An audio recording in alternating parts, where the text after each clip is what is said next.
In a world dominated by one superpower, one currency has ruled the global economy for over 70 years, the US dollar. But now 5 nations are uniting to challenge it. Brazil, Russia, India, China, and South Africa, known as BRICS, are building a new financial world order. Their goal? To dethrone the dollar and reshape the world's economy. This isn't just economics, it's a silent war, one of influence, strategy, and power. A war that has already begun.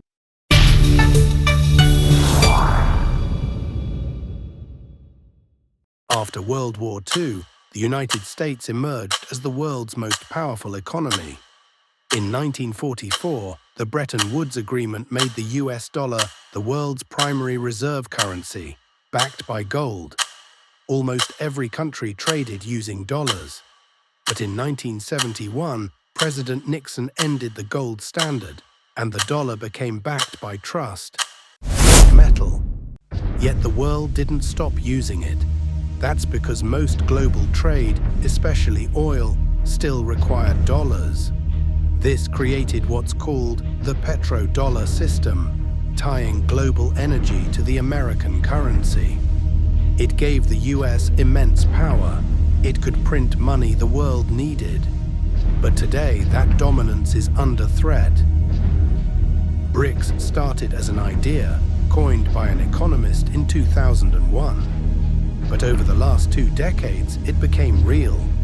These 5 countries now represent 40% of the world's population and over 25% of global GDP.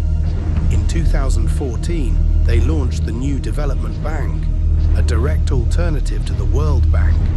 And now, BRICS is preparing to launch something even bigger, a shared currency, a new reserve currency to compete with the dollar. This currency wouldn't be based on one country, but on a basket of BRICS economies. In theory, it could become the world's next dominant reserve. But there's one thing stopping them.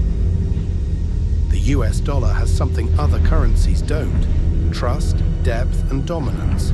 It's used in 88% of all global foreign exchange transactions. More than 60% of the world's central bank reserves are held in dollars. And most international loans are priced in dollars. So even if BRICS creates a new currency, will the world use it? That's not just about economics, it's about politics and trust. China has capital controls. Russia is under sanctions. India, Brazil, and South Africa have their own economic battles.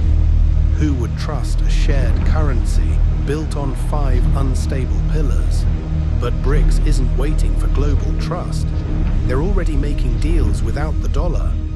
China and Brazil agreed to trade in yuan and real, cutting the dollar entirely.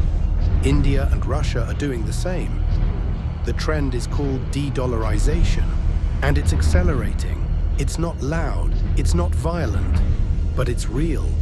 Every trade in local currency chips away at the dollar's dominance. And if BRICS expands, as it plans to, the momentum could snowball.